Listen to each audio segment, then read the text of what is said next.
Okay, let me just put the chat here so we can see it, and the waiting room as well. Okay, guys, I think that we're live, so thanks everyone again to show up this Thursday to talk about SAF, Blazor deployment, and everything else. We apologize. We normally do this the second Thursday of every month, and lately we have been doing it the third Thursday of every month. But life happened. We have been crazy busy and a lot of personal things, honestly. So, but really excited to be here back again and to share our experience today. As we didn't have too much time to promote this event, I don't think that there will be a lot of attendance, but I think that with what we have here, we can make it more interactive, ask questions, share our experience, and go from there. Before to start, I want to say, everyone, I hope you guys are staying safe with all the craziness of the COVID. Hopefully, we're all getting vaccinated, and this name will be done soon. And in India, there is also this terrible cyclone that is being just not nice. So I hope everyone over there is fine as well. And always, as always, please integrate, join the community. We have our meetup in English and Spanish. We have our Facebook group where all the XAFers get together to answer questions and to share their experience. We have the LinkedIn group. We have Twitter, where the official account share all the new features and share everything that is going on. We have Gitter that unfortunately there is only 55 people in opposite of in our Facebook group. There are like more than 1,000. So please, everyone, join also the Gitter channel. There are a lot of discussion, a lot of great discussions going on there. And as always, read the support center tickets. There are a lot of nice information there about SAF Blazor, about SAF in general.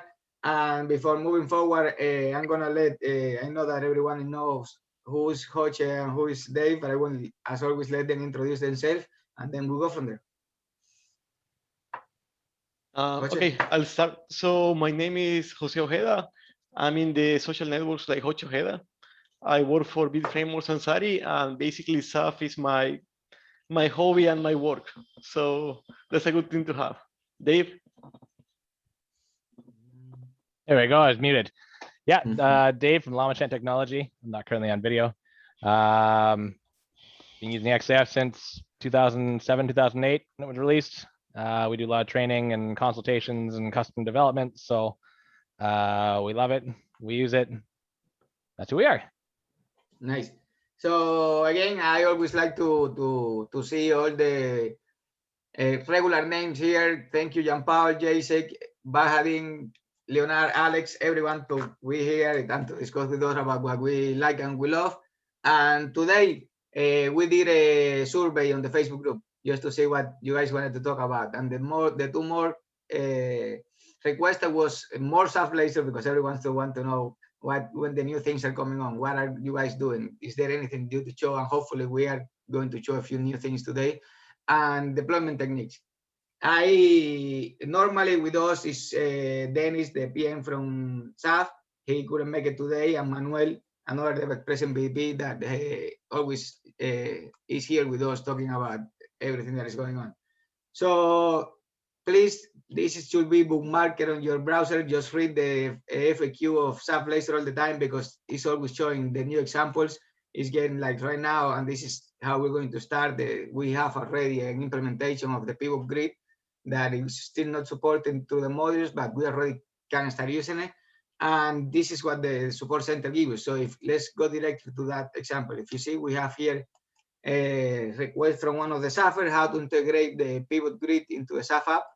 And without going too more in deep, you see it right here is all the explanations on what I want you guys to see is like right here. We have the source code. So pretty much the only thing that I did, I download that one, upgraded to the last version, 21.1, and without doing anything else, I run it. So if you see here, we already will have the pivot grid implementation that we will be able to use in our project and to meet our needs until the official module gets supported. Just give it a second.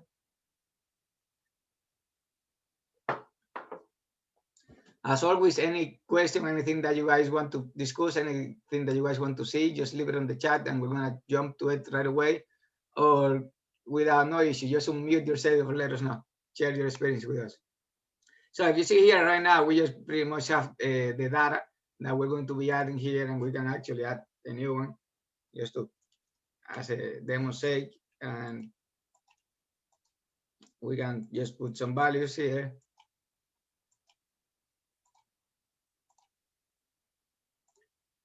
And if you see it right here, we have the pivot grid that it was not there before. And we have it exactly, notice as a dashboard view item, is like an actual implementation of the actual integration of the pivot. So really nice, and it was already there for us on the support center.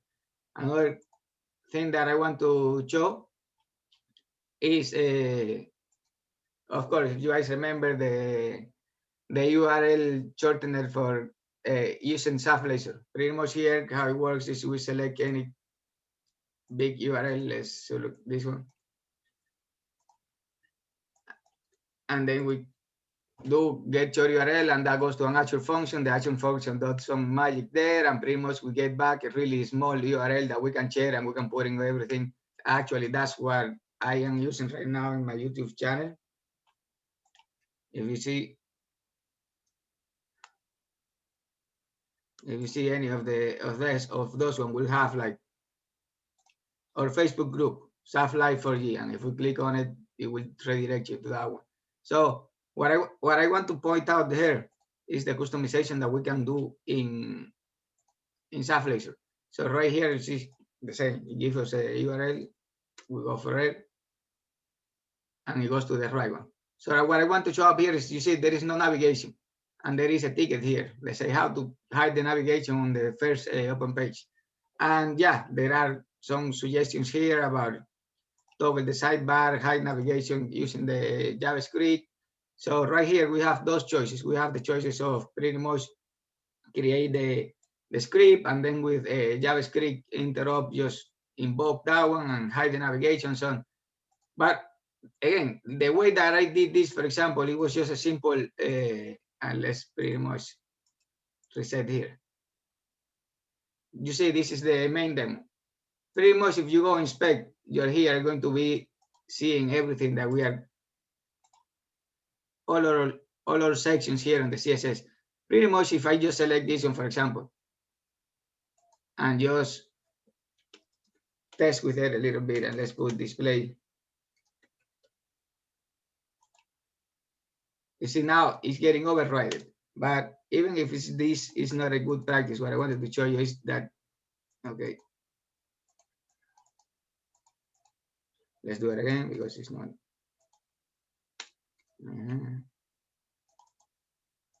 Okay, I'll do it here.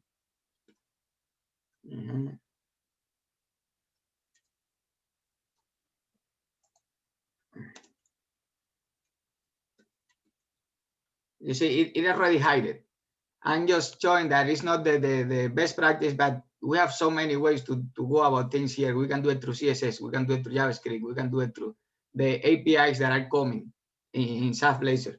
And in that regard, I want to show that, for example, one of the things that has been coming up as SAF Blazor is getting more and more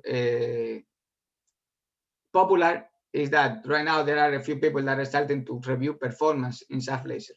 So for that, we created a new project, and let's open it here, that allows to analyze the queries that is being generated by the system. So if I create a new, let's do quickly this example so you guys can take a look and tell me your opinion about this. I think that is really nice. Yeah, this will set the chat on fire, I guess. Hopefully. Let's see. Let's create a new project so we see it right away. And I'm gonna do it first on Windows, that is the fastest, Windows and web, and then I will do the profiler in the Blazor so we can see it in both places.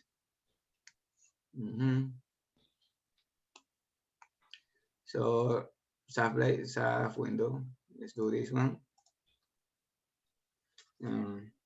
Demo meetup.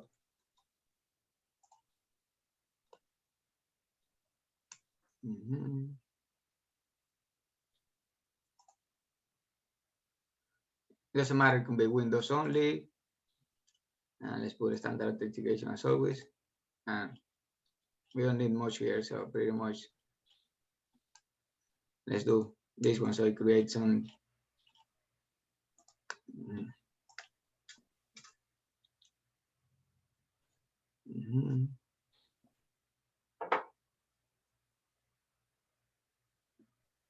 So as we all know, in the app config, we have that setting that we're going to use to see the queries in the output without having to do anything else, without having to use a profiler, or without having to check anything. So pretty much, if we open here and we uncomment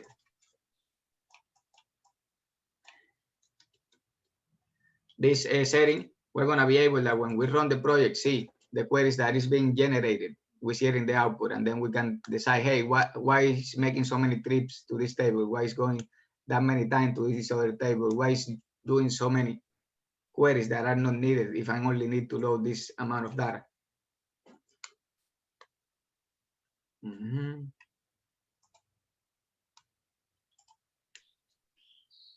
Okay, if we clear the output here and we just log in.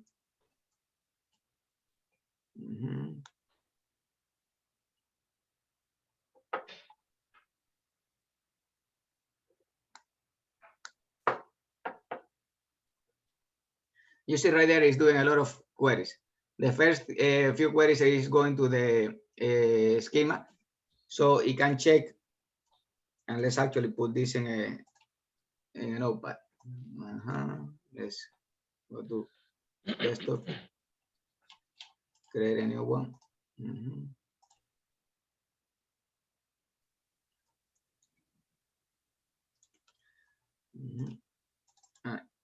I open. Okay, if we see, we have here all the queries. We have the queries to the security system. We have the query to the action permission, to information schema, and so on. So right now, what we want to do is get some information about that one. So let's run the project that we were talking about.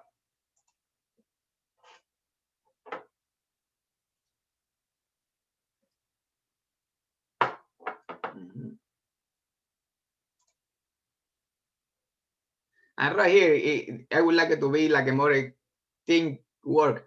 We have already a more advanced version of this, comparing logs and doing all the crazy things. But what do you guys think that we should include here? What we should add? So let's go to the desktop, find the demo log. We have it there and we analyze it, and it fails. Validate time, of course. So let's see with another one. We talked about this just like 10 minutes ago or something like that. Yeah, I haven't. But we can do another. Let's do something. Let's clear this one, and let's just open the scheduler event. We open this view. We have all these queries, and let's do it again just to make sure.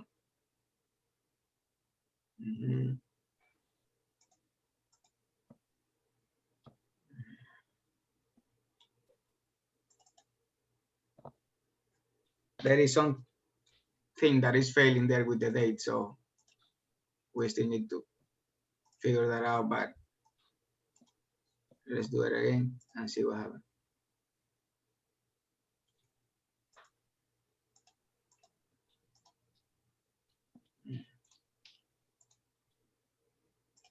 Yes. Okay.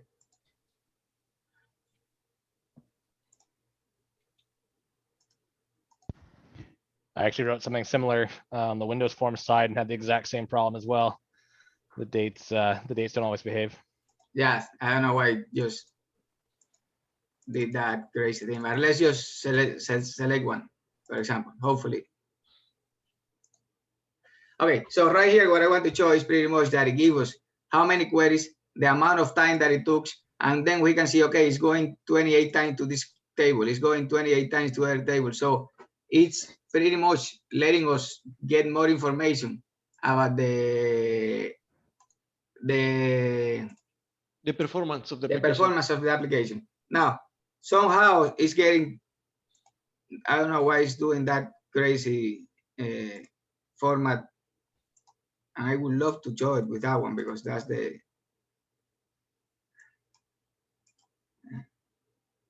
no, it's not this one, it's the thing about a tool like this, Javier, is that, well, you have the SAF log analyzer anyway, right? But the thing is that sometimes you need to compile your application to make it run.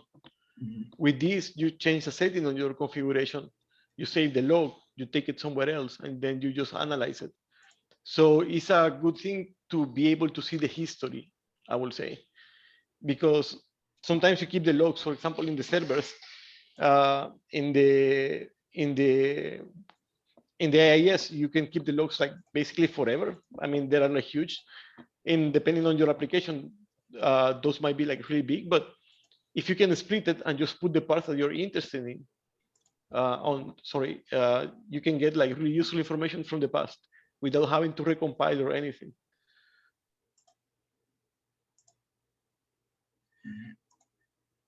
Okay, he doesn't want to. Yeah, that's so it. let's do something. Let's do something. I will figure it out. Let's switch and let's show the API, and we go from there. Okay. And we switch back. Yeah. Okay. Of course. So.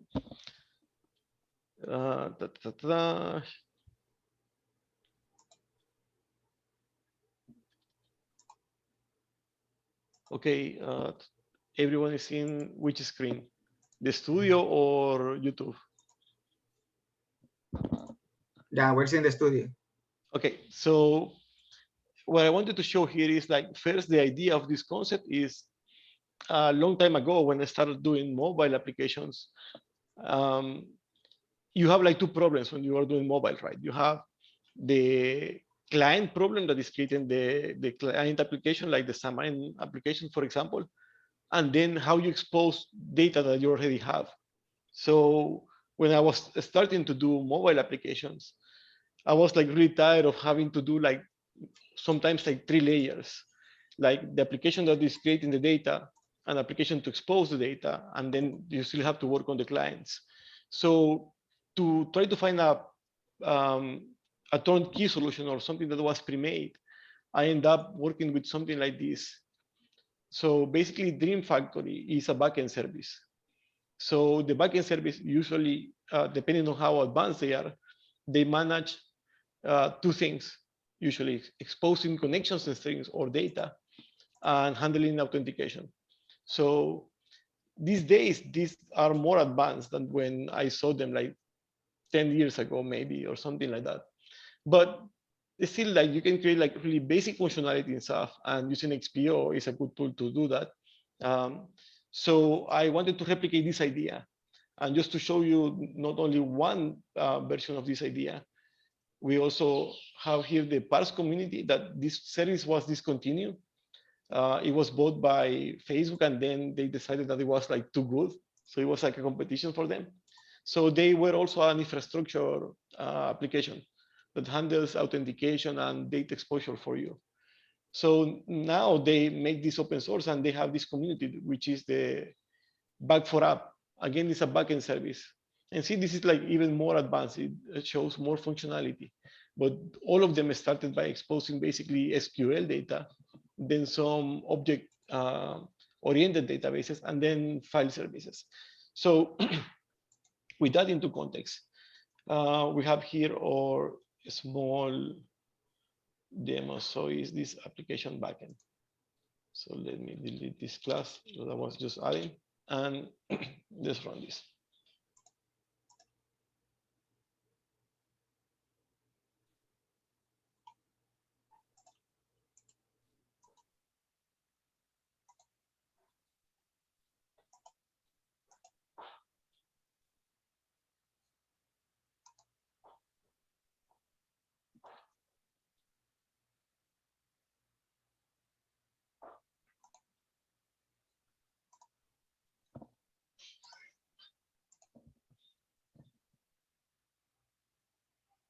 Okay, so this is the application. It's basically like really simple to set up.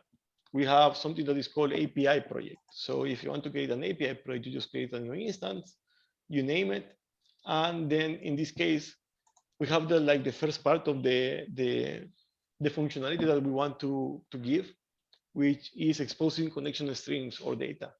So this application is totally independent of any ORM. There is only one class, well, one main class in the whole project, which is the API project. Then you don't have any reference to any ORM or any external library. So in here, you create a new connection. I have two already. So let's open this one. And here you see the name and the connection string. This can be basically a database connection string, a normal one, or an XPO connection string. So whatever you use, anyway, we will use XPO to connect to that database. So basically, that's the only thing that you need to set up. It's like really, really easy. So what this will do is basically create endpoints for you for these two connections. So let me go and get the demo endpoints that we have. So for example, see these URLs here. We have our application URL, which is this one. Then we have the module that we are, that in this case, the module is called Backend API. Then we have the name of the project, the name of the connection that we want to use. I mean, in this case, the name is really obvious, connection 1 and connection 2, but you don't have to name them like that. And then the entity that we want to read from that connection. So let's go and connect to this one.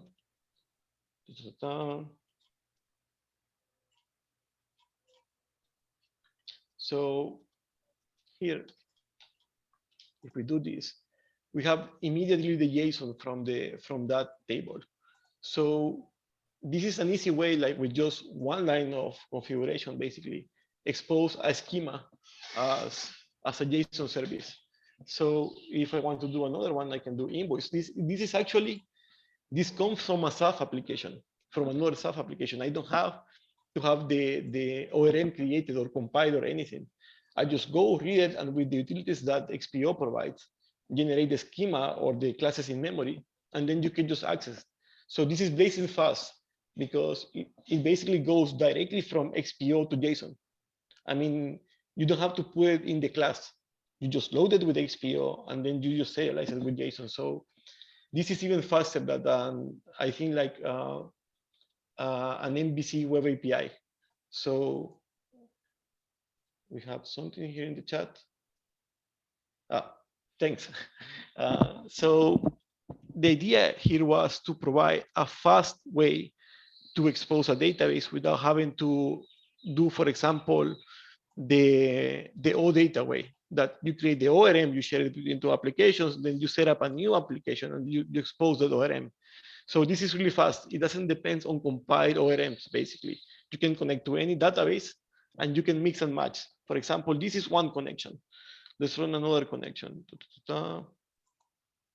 This will be connection 2, and this is basically the Norwin database. So if we do this, and of course, this didn't work because this is with S. And see, there you have it. As I told you, it's even faster than web API with controllers, because we skip one layer actually. So at the moment, we're only basically working with tables and views, but we will include store procedures. And basically, we will include SQL queries. But the idea behind this is that we want to complete the backend service. There are two more functionalities that we will expose. One will be the functions API. So as you recall, we have done many demos here with the Gene machine, where you create JavaScript and then you execute it, right? So we will include that as part of the backend. So you can invoke a script with the URL and get the result back. So it will be something like an Azure function for SAF, basically. So you can do pre-processing or any data handling that you want. And also we will have the CRUD operations for the database. And the last part will have a scheduler. we have done also many examples here in the channel with the scheduler. So that's the idea. I think that that's what you need to basically expose data to have a mobile application. And we're doing a lot of Xamarin lately. So that is where this idea came from. So with this, you put it in a Docker container, and there you go. You just set the connection string and you have a web API in like 5 seconds, basically. So that's the demo so far. Any questions?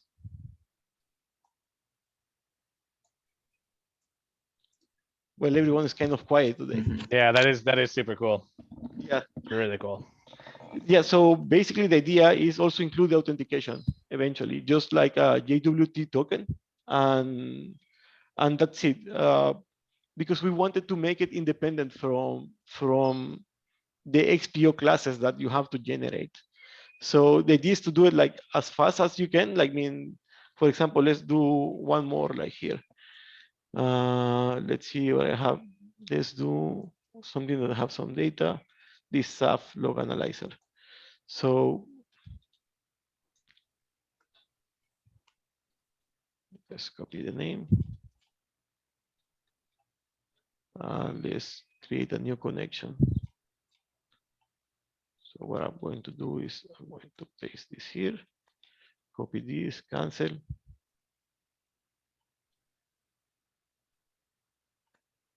New connection, this will be sublog. And okay, let's figure it out now. So we need, here will be, and this should be all in lower cases. And let's see what we have there. Let's check the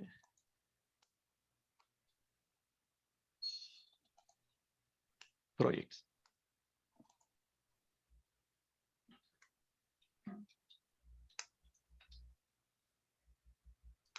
And well, let's see, it looks, oh. Got a capital L there still too. Capital L, lowercase L. Let's see. One Yeah. Well, everyone is paying attention. Thanks for that. And there you have it. So as you see, it's really easy to expose data, like a few clicks. So isn't it the same what the Microsoft OData does? Like you give it an entity framework context and it gives you an API basically. Yeah, but the thing about this is that you don't have to give them a context. Just set the connection string and we will read the metadata from the database for you. Okay. So you don't have to have classes. That's the good thing about it. And also, maybe I don't know if you're familiar with the other videos that we did with the Gene machine. So at that moment, we want to expose basically two APIs. That we call the SQL API, where you can, in the script, just execute queries like as you want, like in normal SQL. And the other functionality will be to expose XPO for like scripting. So you can get the data from the request and then just create an XPO object, because in here, let me show you, I think I have just like one unit test for this. So yes, there is one. And let me share my screen again to expose it. You will see like some really cryptic code, but I wanted to show it basically, so you can see like just a piece of magic that is happening there. So okay, so this is running, right? So when we do a request, let's try to do a new one. Here we already connect and get all the data that we needed. So here we already have like all the classes. Everything is generated in memory and it does it in seconds basically. So that's the main idea behind this, is that you can use any XPO class that you need. I mean, you can create a new session, new object, and save it from the request. So if anyone have any like wishes, like for example, I think this is a kind of common requirement. I don't know how often people get it, but we used to have it a lot. So that's why we end up with this idea instead of using something like Dream Factory and parse, because after all, we come from an XPO background.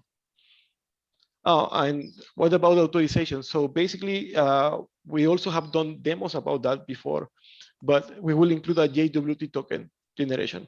So only basically those two functionalities are like, well, all of them are on hand, because you can also execute the script when you request authorization and do whatever you want with the JWT token. So basically, this is the idea is to avoid having to create a new project and do the coding for JWT and so on and so forth, right? You can really easy test authentication and exposing data in a few clicks. So, oh, we're back with the demo of performance. I'm just gonna show that because that's still failing on me. But I just want to show that the same example that we have in Blazor, the idea of doing it on Blazor is to have it hosted.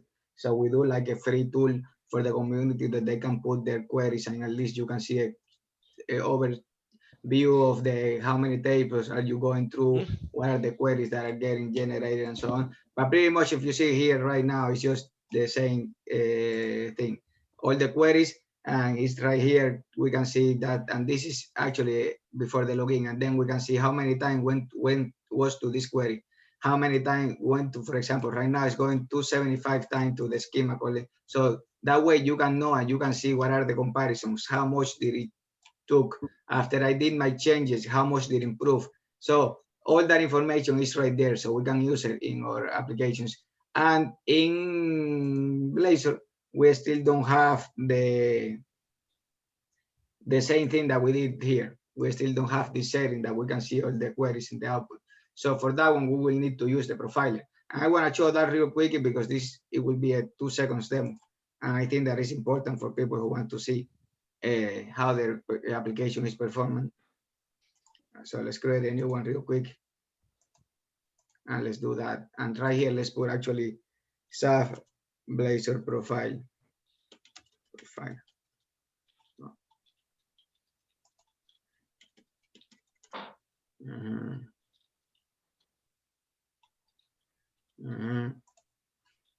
Let's see.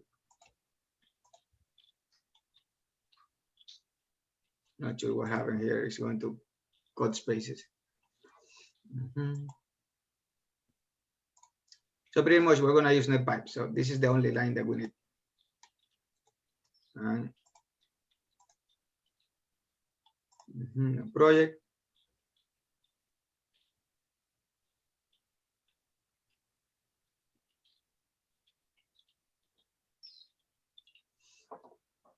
The good thing about the profiler is that it also gives you extra information. It has a nice grid that we can use to filter information too. So let's put here Blazor profiling.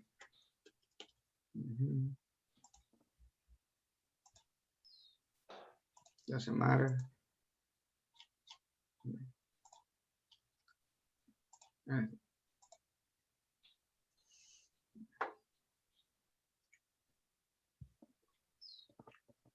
As always, Javier, we got an amazing question from JP about what are we exposing.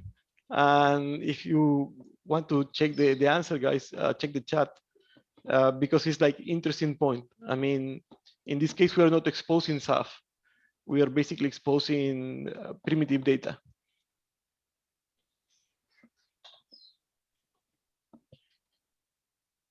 Nice. So right here, what we have to do is we go to the main point of our application.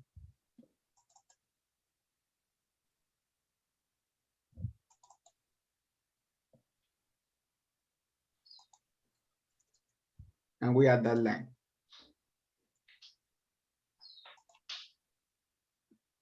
Let's get the namespaces.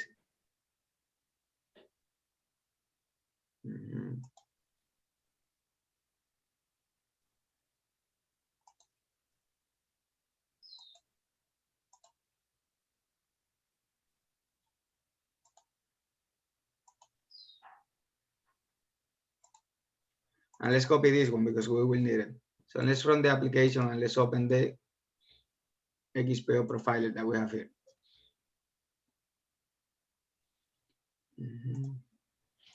Okay, there is an ambiguous reference, so this one is here. We're gonna use the Microsoft one. And let's run it now. So let's close this session. Let's open a new one. We're gonna select here name pipes, and we're gonna put the same name that we added before. So with that one, if we click run now,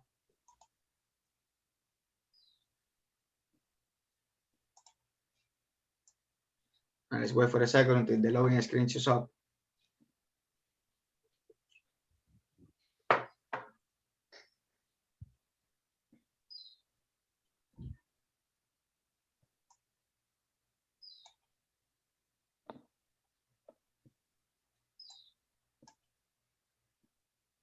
Come on.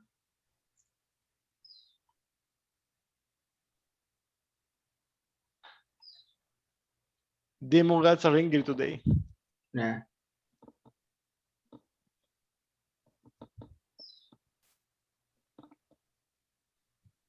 Either way, the idea pretty much is to have that capacity, that ability to see the queries, see what it's doing, how it's doing, why it's going too many times to this table, it's doing the n+1. Can we do a prefetch? Can we do explicit loading? Can we do delay? Are we bringing more information that we need? Can we change the data access mode? And more people are using Blazor and Blazor, so they are getting into this point. And one of the tickets that is great is that now in 20.1, the lookups finally, they are using the data access mode queryable. So it's not loading all the data like before that we needed a custom property editor. So we are getting there day by day. So while that's loading, we can show it. So right now in 20.1.2, the lookup editor already comes with a queryable mode. That's a new mode, a new data access mode that is only for Blazor. That is also loading partial data. That way you're not loading everything and getting a slowdown in your system. So if you see right now, we have this queryable that pretty much is just for Blazor. And that right there, you can read how it's behaving, but it's really interesting and really nice to see that right now we don't have that performance degradation that we had before. So this is not working. Let's go in.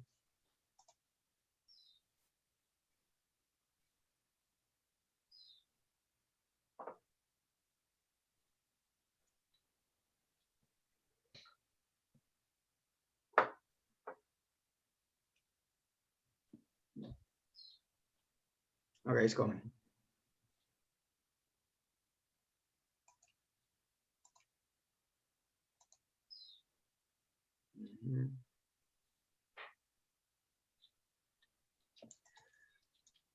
Okay, let's get in.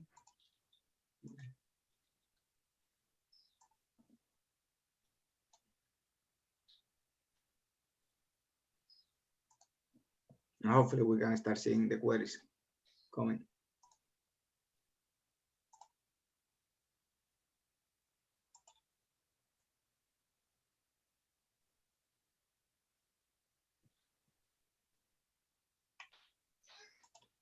Okay, if we see, you see here, all the queries that is being generated, we are having it here. So one thing that I like to do is take the message type and just leave it as a DB command. So we see only the queries, and we see that right here, we have 223 queries. And then we can pretty much in the message type say, okay, let's see what are the queries. And because this was the first time, it's actually altering data, altering the tables and adding constraints and so on. But we can here see how many queries is being executed and how much. And if we see, okay, it's doing too many queries to one specific table, we can look for that. We can just say, okay, this one, just one, but this one. So we can be really specific and see what's going on. We can even see what session, what unit of work that's coming from. So just wanted to show you that even if we don't have the easy app config setting like we do have in Windows and web, right now here on Blazor, we can actually do those profiling as well, especially when we have a lot of massive information. So that's it for that part. So let's move to the 100 tickets about Blazor that we have, and just discuss those one real quick. So first one, as we discussed about, we can change everything. If you see, this is a really nice login that one of the XAFers was able to put. We went to from the default to the XAF Blazor fully custom login, and right here is, as I told you, we can use JavaScript, we can use CSS, we can use our own template. And one thing that is nice to talk is like we can create our own templates and modify for the ones that DevExpress offers. So for example, if we go to the source code of DevExpress Express app .blazor, that pretty much does in our program files. So pretty much what we do to find all those source code, we went to the program files and we went to our DevExpress version, and you see I have from 13 to 21, all of them, and then we go and we check the sources and we say, okay, I'm gonna look for the DevExpress Express app Blazor. That is where everything that we need for XAF is there. So if we see here, we can even start researching what are the templates that we have available here, and the Azure container, and anything we need, and we can see how are they doing things. So let me, for example, let's do for the account. Account component.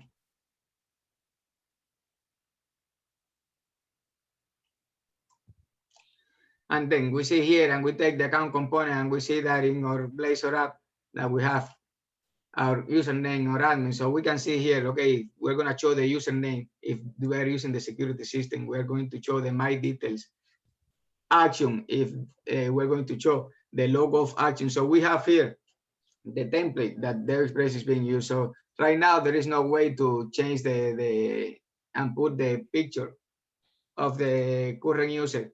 But if we modify that template, we can definitely achieve that. So that's a really nice way to see how they're doing and intersected in the middle. So with that one, let's move to a few more. Right here we have XAF in Azure, and we're going to talk about that deployment in a little bit, but pretty much right here, everything that is OAuth 2, we can definitely achieve it.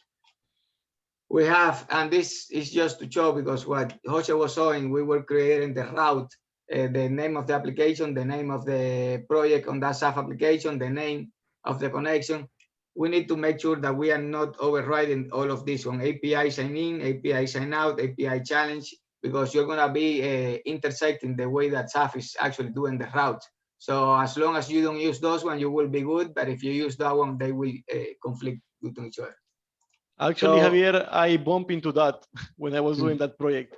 That I started to do it, and then the application didn't work at all because my URL include API at the beginning.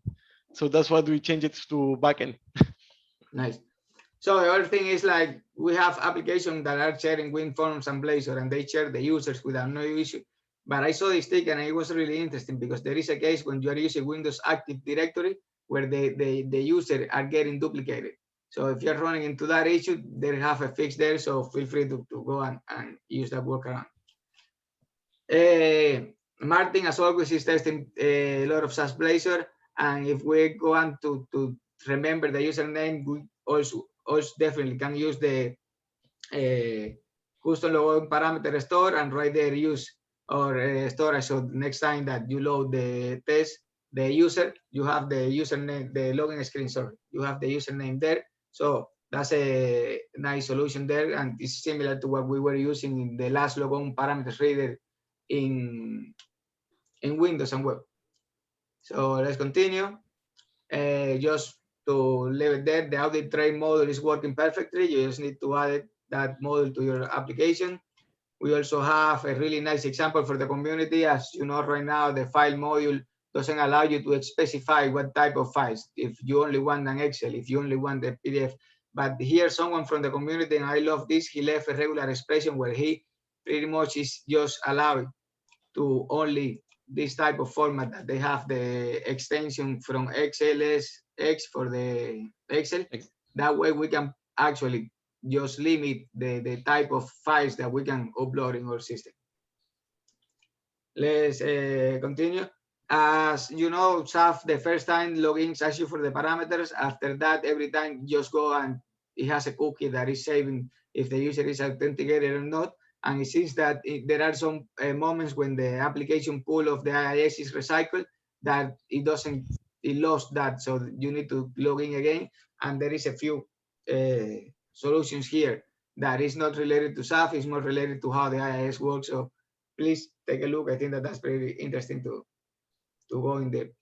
So as we know, like sometimes you need to load different model difference depending of what is the type of device. If you have a mobile, you want to show less column. If it has a desktop, you're going to show everything. If it has a tablet, maybe you show just a part.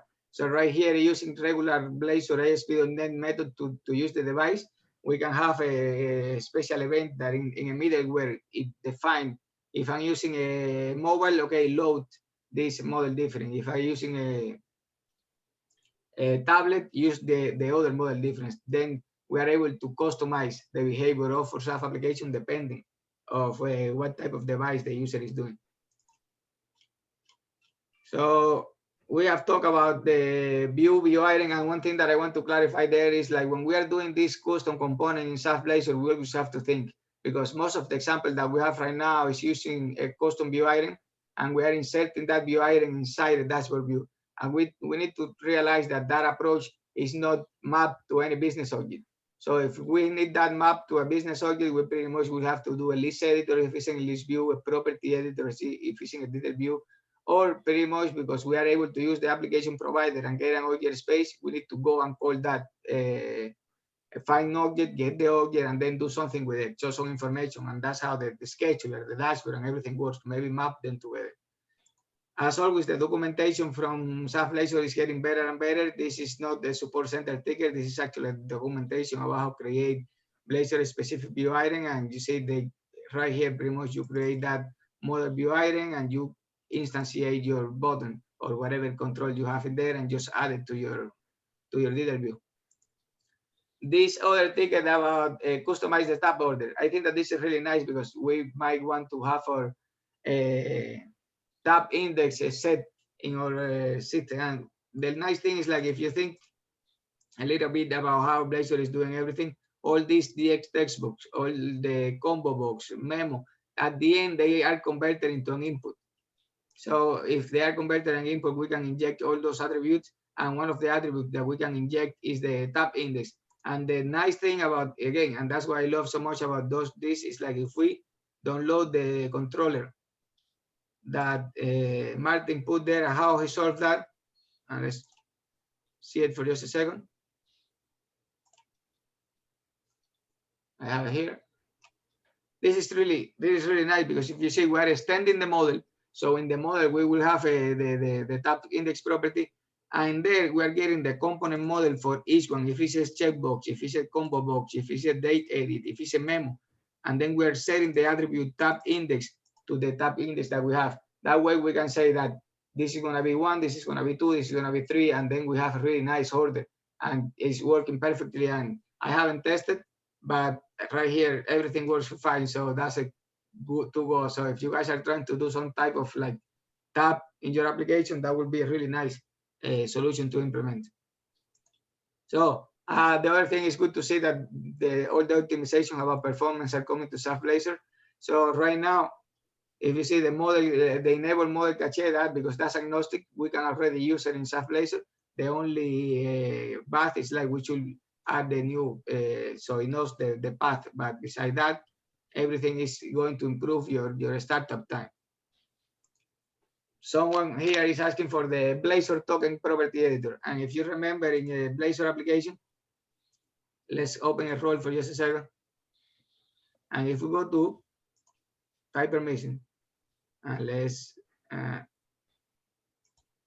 think about, because we are an admin, we are not seeing that, I think. Yeah. Let's go to the other role.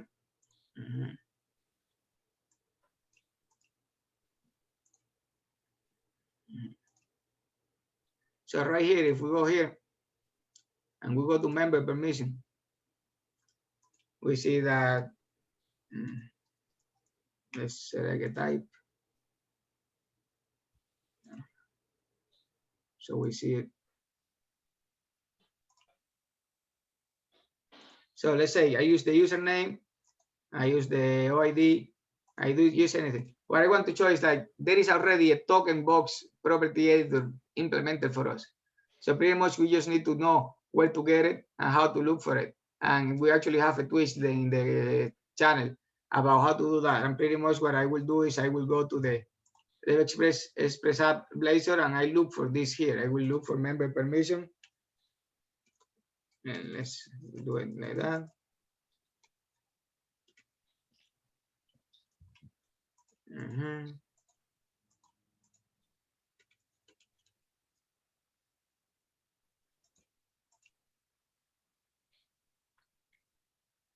Okay, didn't show anything. Yes.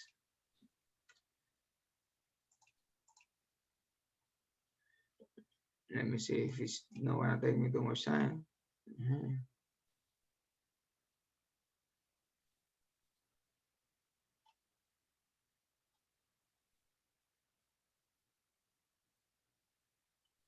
Here, what we do here is we find that member permission class, we find that property editor that I'm pretty sure that is called check it. Or that's how it was called before, at least in Windows. Okay, I think that Jean Paul helped me here. So let's see it if we have it in the editors.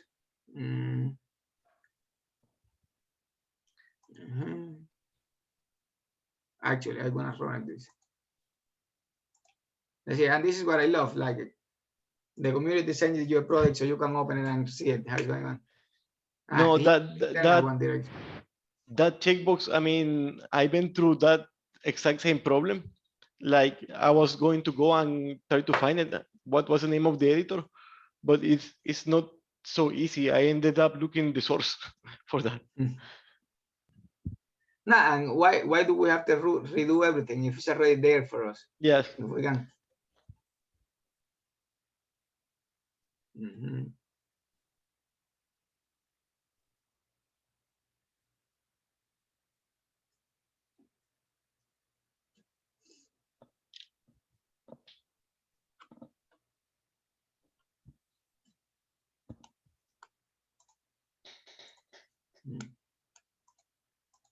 Anyway, that's a really right here. It's called, this is for the web.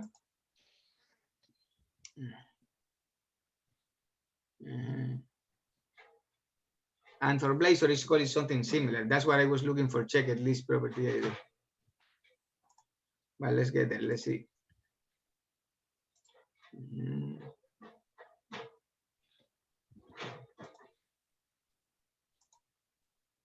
And let's actually open it.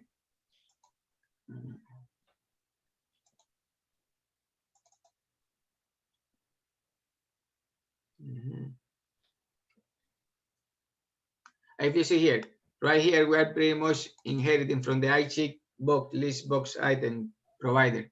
And then we will pass that one, and that will give us that token property things. And Manuel also have a really nice implementation about that one. So, but the good thing about the SAF one is like no code required or extra things required. It's already there anyway.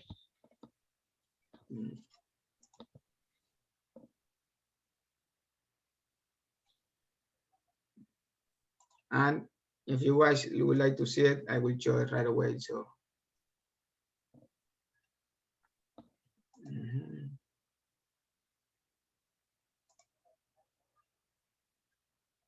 I think that everything is taking forever and everything is failing today. Yes. Demo guys are angry today. Yeah. So right here we have the exact example of how it's been doing everything. So if you guys want to check that video right there, we have the exact implementation, how we get for it. I was trying to look for it, but I don't want to waste too much time as we want to go through all the deployment state. So this is what I was telling before. Right here, we don't have still a way to use the picture of the user and put it here. The way to do that is pretty much create our own account template, modify that template, and then pass that. And it's not horrible difficult, but it's something that definitely we need to see how SAF is doing everything and go from there. And lastly is like, if you see here, there is a DevX tree list implementation also integrated. So I love to see like pretty much everything is coming together. All the modules are getting here. Everything that we need is close to and ready to have be in our hands to deploy and to do everything we need. So with that one, you guys, if you have any other question about SAF Blazor or any other things that you guys have tried, just let us know. But if not, we can move to deployment, and I will let Jorge start just naming all the amount of choices that we have for deployment in all three platforms, and then we can go start one by one. I would also like to see how you guys are deploying your application. If you're using Windows, are you using any Windows installer? Are you using Xcopy? Are you using ClickOnce? If you're using web, how are you deploying? Do you have any continuous deployment? If you're using Blazor, are you using app service? What settings, what configuration are you having in your app service, and so on? Okay, guys, just give me 1 second. I need to get ready with the screen. And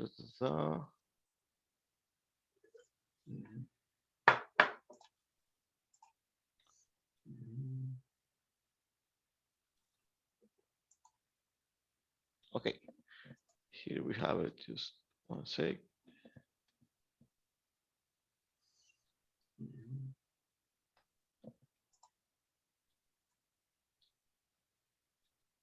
And okay, so basically, what in the deployment techniques, you have different deployment techniques by, let's see. Oh, we have a nice comment there from Adam, but we will show something like that later. Okay, so basically regarding SAF deployment, we have different techniques. The techniques will depend on which platform are you targeting somehow.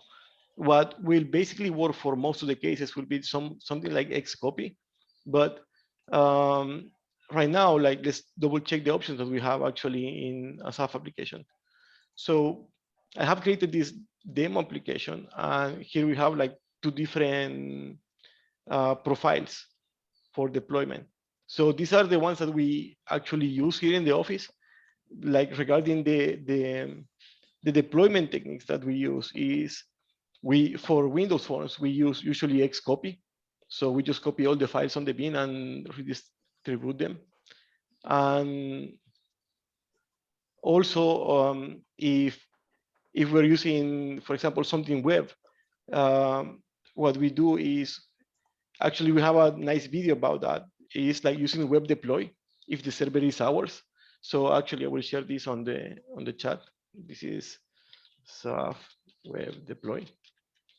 So this is not related with SAF. Actually, you can deploy any web forms application with this method. So basically the idea here is you set up something on the target server, and then you're able to deploy from the studio. Just right click. So take a look to that one. It's like kind of interesting. So also when we're doing Windows Forms deployment, what we do is basically we create, most of the time we do Xcopy, right? Like 99% of the time. But sometimes you need to deliver an installer. And Adam was saying there in the chat that he's been using advanced installer lately. So I come from a long history of trial and error with deployment tools. So what I decided to do in the end was to use the one that comes from Microsoft. There's one main problem, and that's what this video is about. The problem is that the setup project templates have been removed from the studio since 2010, I think. So basically you have to download them as a third-party component and then set them up. And after that, you can create an installer. So that's what this video is about.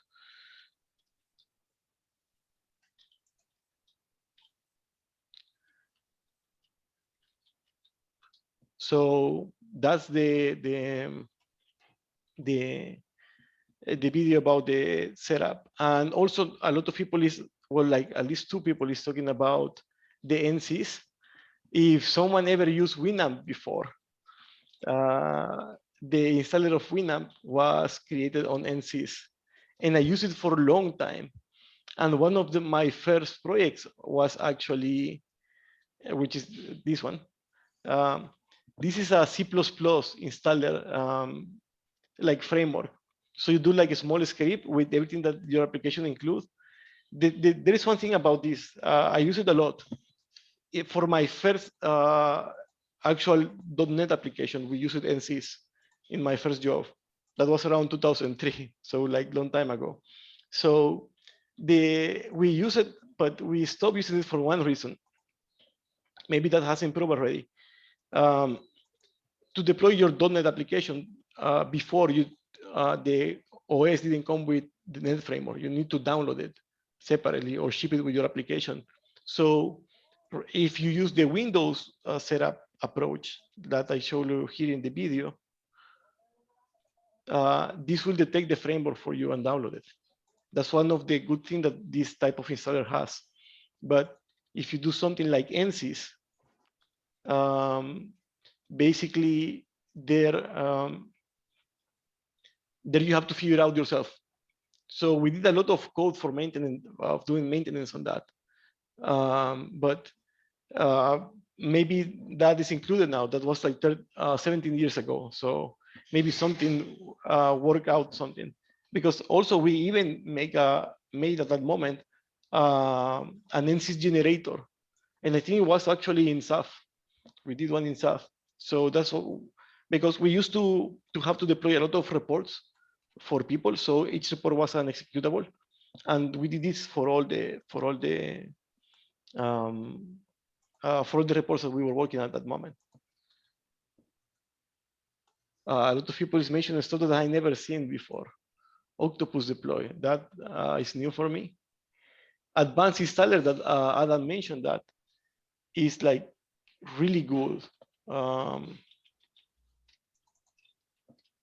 But it's kind of pricey. All the this type of technologies are kind of pricey. So let's see. Well, if you want the architect, it's like $4,000. But anyway, so let's go back to all deployment templates. We have here the SAF application. That this is a Blazor application. So these are the settings that we usually use. What we like to do is to ship the application like a single executable, but that will depend actually on your platform. So I don't know how many of you are deploying on Linux or in Mac. We do it quite often here also in the office. Like actually most of the Blazor applications that we have are running in Linux, not in Windows. So you will have some like stones in your path with this, but that's what I wanted to show on this demo, basically.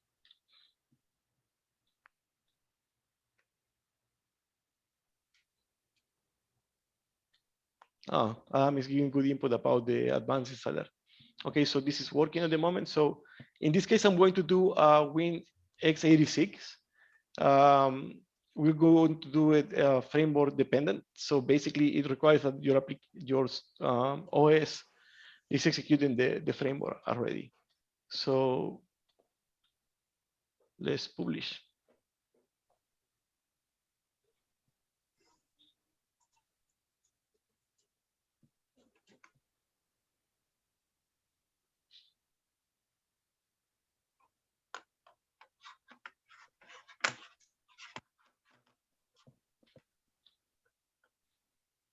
Is someone in the meetup deploying to Linux? If you are, like, I would like to see like your experience in the chat. So let's go here.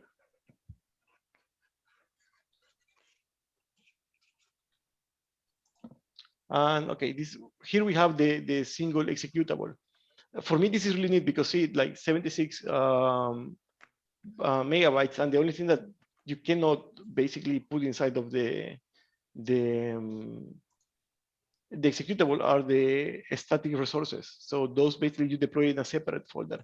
But this, I mean, you might think that with this, you can ship everything that is required because we have another profile here. So let's go to the first profile. In this case, what we do is basically we do a self-contained application, especially when we do a Linux application. I mean, when we deploy to Linux. But that's here is why I wanted to have your opinions on if you have done deployments to Linux or Mac OS, because there are problems in the target OS depending which version are you using, and you might think that you can include everything with this type of deployment, but what we usually have, especially in Ubuntu, and it always happens also in Mac OS, is this. I don't know if any of you have faced this error. So it's something about the rendering. So this is not part of the .NET framework and supposed to be already in the Unix type operative systems, but it's usually like 100% of the time we set up this by hand. So I want to put that also in the chat. So Javier, that's it for me. So like just basically the deployment options that we use. I guess you want to do the click once type of deployment. Yeah, absolutely. Let me share my screen, and there are a few things. So it was bothering me. So I look at the project that Jean Paul sent me, and it's called Checkup Lookup String Property Editor. So if we go to the project in Blazor, we go to the editors, we can even see that one being here. We can see all the implementation and everything. So if we run Jean Paul project, we see that right away in the tag fixer list is already using that check log property editor. So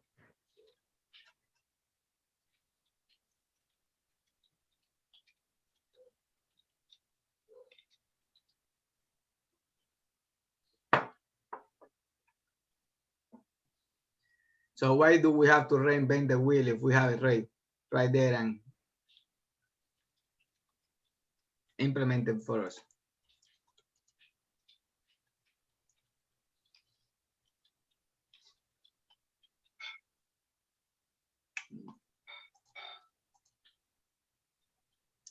Okay, if you see here, let's create a new one. We have all of this one that is going to be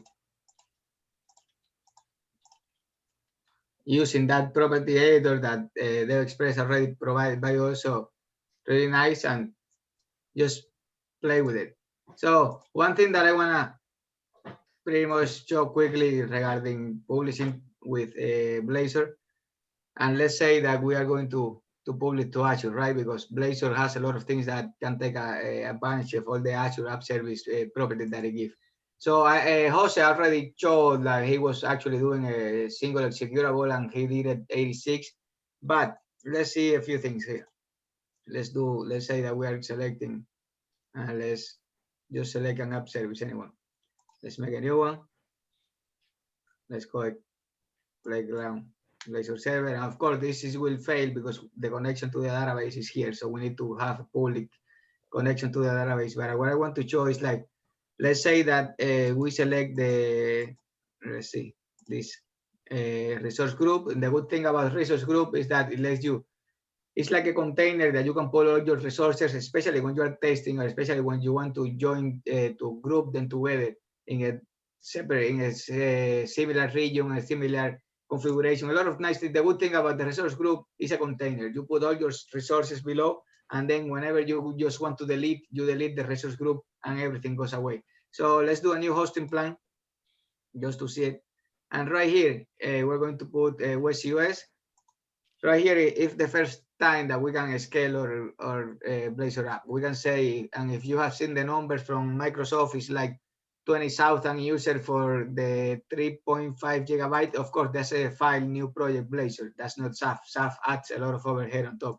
But right here with a Premium 3 version 2, you have 4 cores with 14 gigabytes of RAM, and you can handle a lot of users. And this is a really nice tier, because it's actually, right now, this is giving you more processing than the before V3, V2, like 3 months ago. They just changed it, and they upgraded that information. So let's say that you click create, right? It will create the app service and so on.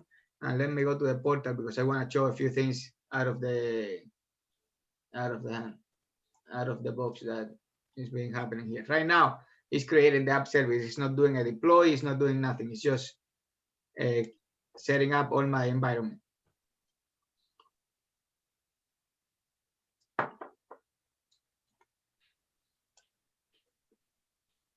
Let's give it a little bit.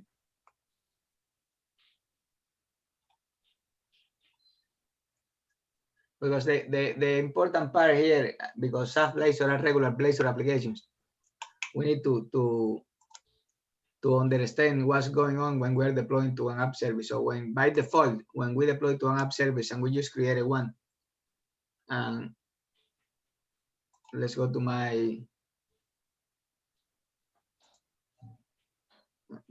portal for just a second. And if you see here, I have my playground Blazor server that we just did. Few things that I want to point out here. Yeah, by default, the app service gives us if we go to configuration.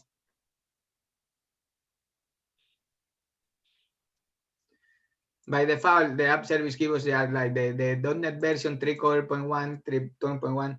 So far, the .NET version is not that important. Even if it was me, I always select the .NET 5, but it's not the main things. Important thing here, the target platform. We should definitely select 64-bit. Our Blazor application are stateful. They are saving memory for each user. So we definitely should select the 64-bit so we have that extra information. So WebSockets, we should have WebSockets on. If we don't have WebSockets on, the app service will default to long polling. That will increase a lot of CPU in our server. That will increase a lot of more resources that we will need. So we definitely should make sure that WebSockets is on, so we take advantage of that processing. So yeah, in the aspect of saving money, that our application gets idle and we don't are using it when people are not using it, yeah, we can have the always on off, but to scale and to be able to have more quick response time in our app, always on should be put on. AR infinity. So if we are actually scaling our application and we come from one server to two instances, the second server will not know how to. So only the users that go to one server, they will be handled by the server. The application cannot redirect. When the first connection was created to one server, that's the one who takes care of that user. So to be able to have a sticky session, so we know how to redirect each user to which server, we need to have AR Infinity on. And with that one, we have the normal settings that we need to have in our app service to handle or SAF application. From there, pretty much right here, after we put that, because we already did it in our site. If not, when we are trying to do here x64, it will tell you your app service doesn't handle that x64. It will tell you because it's 32 bits on the top. You can do in framework dependent, you can do self-contained, that's up to you. We can put framework dependent, and of course we could put in the files. And right here, I always like to remove additional files and enable ready to run. In some cases, it will give you a little boost at the beginning, but that's it. And then our databases and everything else. So second part, the Signal service. When you and I would like to know if there is any XAFers here who even in SAF web have used any more than one server, that is use some type of IIS forest, or they use more than one instance. But right here, as soon as you start getting big, you can pretty much configure your Signal service. And right here, you see we don't have one, so we're going to create a new one. And right here, the name is too big. Let's put service. No, I think that is the dot playground service.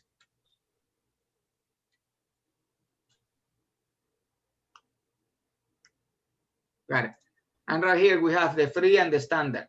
The free just gives us a few, and let's look actually for that one real quick.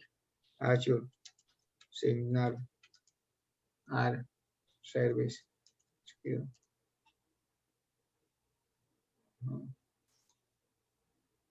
right here. So we have these two choices.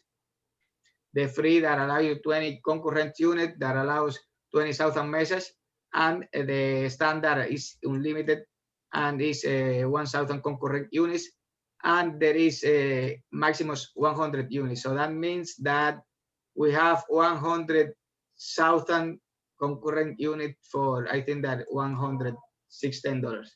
So we select that one. And the good thing about this is like give us a wizard that we can follow through, and it tells us everything that we need to do that is going to be doing by us. So right here, he needs to set up the new Azure Signaler service, set up the connection string to the Azure Signaler service. He needs to download the NuGet for the Signaler service to our applications.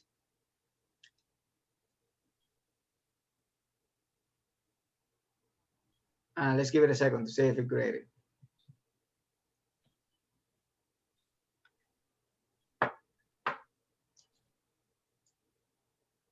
So Alex is asking, what is the minimum recommended plan? Remember, the app hosting plan is the one who actually managed to tell you what are the resources that you're going to be using about memory, CPU. I like that at least I have that the 14 gigabyte, the one that we chose. All the other ones are a little, it's like the S1 the standard is just like 175 gigabyte of RAM. That's just for development and just to play with it a little bit more. It's not for actually. And the other thing is like, if there is a new plan now that if you pay for the whole year in advance, they give you like 40% discount. So right now, if you know that you're gonna have an app service for your client for the whole year, that's a really good way to actually save some money over there. It's taking a little bit, but it should be done fairly quick. Let's see.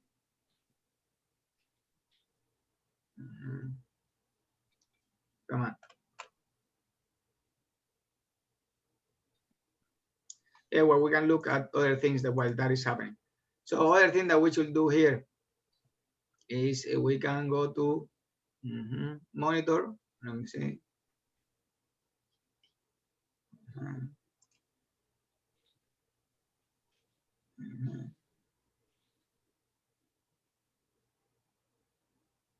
App service plan.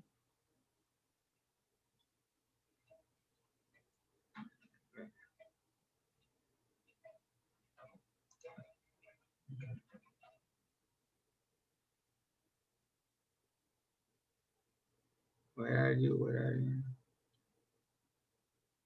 Okay. So as we were discussing, Alex, right here, so we have the one that we're using P3v2, but we also have a few other choices, and I like this one, the 14 gigabyte of memory, and that those numbers I have never been even close to those ones, so I don't know exactly. We will need to test those ones, but they work really good, and that's depending of your traffic and depending of your everything else. So right here, then you can see that we can do the manual scale. That while that is loading, you can say, okay, I'm going to go to 5 instance, 10 instance, but you're doing manually. You are keeping track of the traffic that you're getting on your application, or you can do a custom scale. And this one is really nice because this one you will say, I'm going to scale basic on a metric. And if we do a rule, we can say, okay, let's think that when the, let's see, when, and we select the metric. And this is what I'm trying to see that it hasn't shown.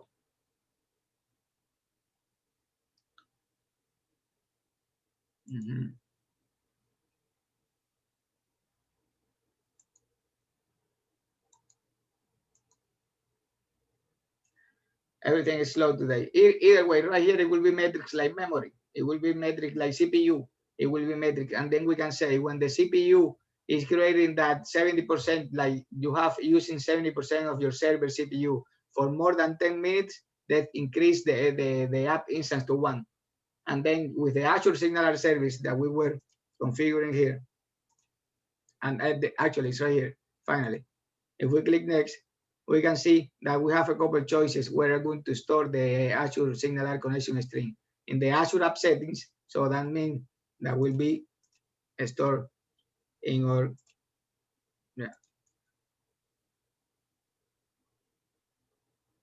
And we can see here, if we see here, we only have one setting that is the default version.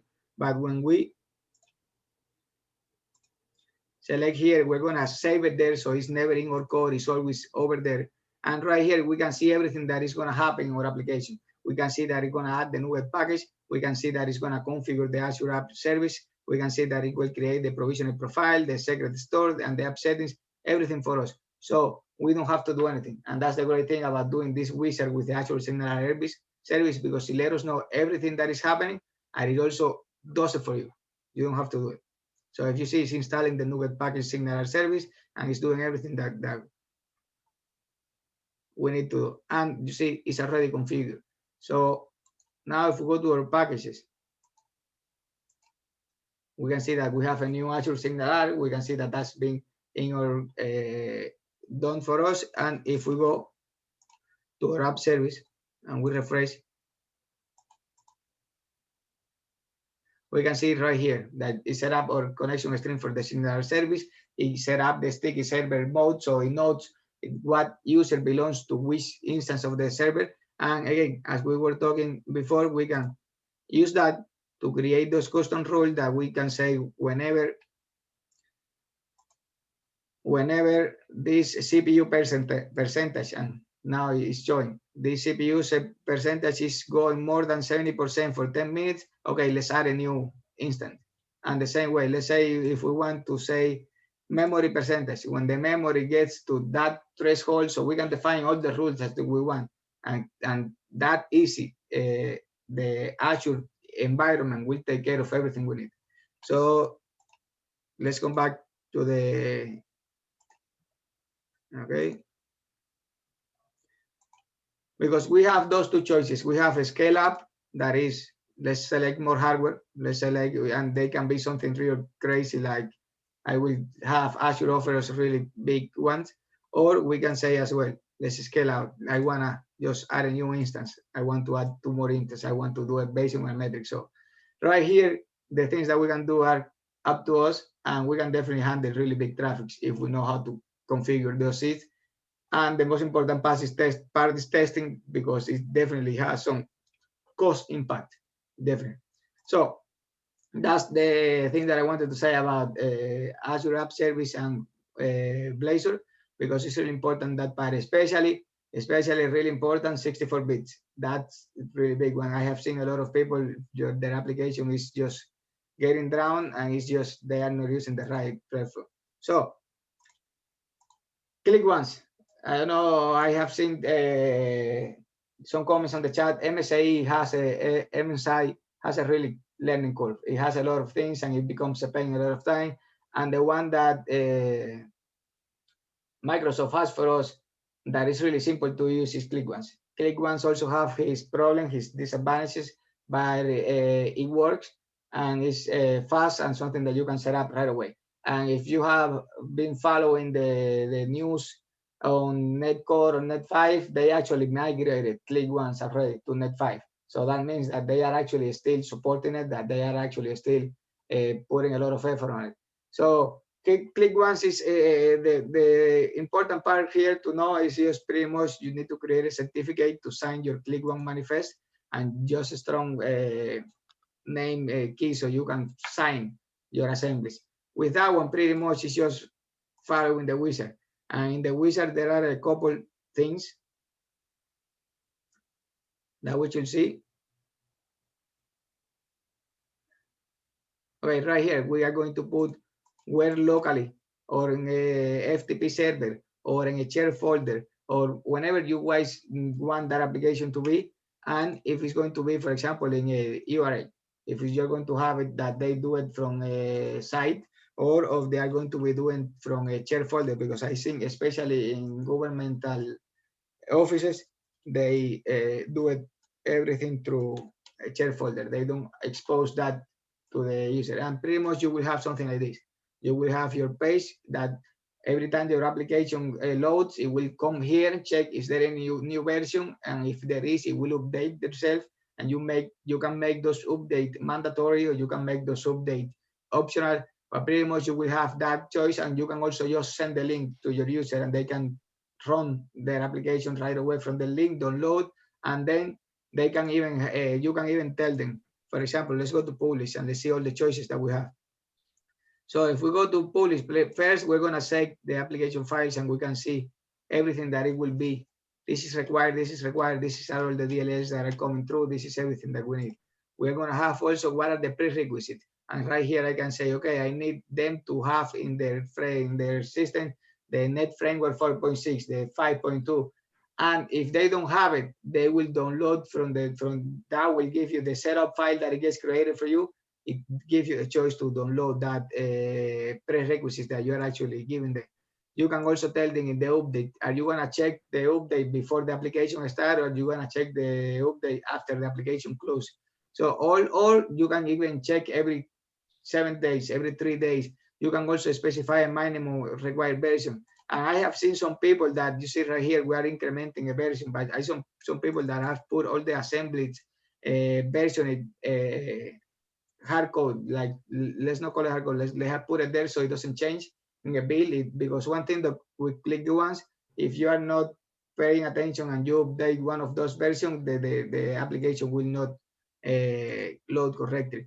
And we have, and especially for CI/CD, that's really nice, because Azure DevOps, for example, have a task that is really nice for click once that set everything for you and it gives you that information. And then it's everything that we need to add in the application. We're going to have who is the publisher, what is the name of the product, if you have a support URL, if you have a something to tell you what is going on, the error, you can put what is the deployment web page, the manifest, everything there. So it's that simple. After that, pretty much you can just publish it and just load it through FTP, or you can do any task to that file share folder, to that place, and you will be good to go. If Javier, I do have a question. I think you have done this in the past, but as I can remember, there was no way to protect that URL with a password or something like that, or is something that is in the new version. That's again, that's a folder in a server, so you can definitely protect the rest, but it's not something that Click Once is doing. Okay. At least as far as I know, because yeah, we do have some crazy protections, but I honestly don't think that. I think that that's just when you have a really big governmental company or something. Yeah. That they, if not, it's just an overkill. But just with that one, pretty much the other thing is just give permission in your server so the application can download it, and you'll be good to go. One thing, and I would like to know if anyone has the same issue as I have had, a lot of antivirus, a lot of things has blocked when you're trying to load the application. And yeah, we do have a GoDaddy certificate for that pretty much sign your application, but I have never found like it's bulletproof. There is always one malware, one that it blocks the installation, and sometimes it's really even not a nice professional look that is telling you, hey, you're installing something that is not secure and things like that to the client. But it is what it is, and I don't know if you guys have that same issue before. Okay, nice. So Alex is saying, and this is a good tip, always check your installable with this virus tolerance. And if that's give you some warning, maybe you have to do something on your side. Nice. So yeah, and that has happened a lot. I have had clients call, your application doesn't install, and I have just do it in viewer, only just stop their antivirus, run it, and after install, just put it back, and it is what it is. So we are missing SAF web. So for SAF web, it's like any regular ASP application. You do your web deploy as well as Jose was showing. You do your IIS configuration, then you give permission to the IIS user, and you make sure that all the assemblies are copied always, and pretty much you're good to go. So I don't know if you guys have any questions. If you guys want, we can do a demo of a deployment on Windows or a demo on the deployment on a SAF web, or we can deploy a SAF Blazor, or we can talk more about new things of SAF Blazor. So up to you. Let me know how we move from here. And again, always happy to have this discussion with you guys. Today, the demo bots have not been with us, and I feel that we should have prepared more or just at least test all of this one before, but you know, life happens. And we're happy to see all of you guys here and discussing about all this. I have seen also a lot of people asking me about CI/CD, so I would like to know if you guys, any of you have any implementation about any CI/CD either in Windows, in web, or in Blazor. And in Blazor, it's going to be every time more easy because it's going to come almost by default with the task ready to go.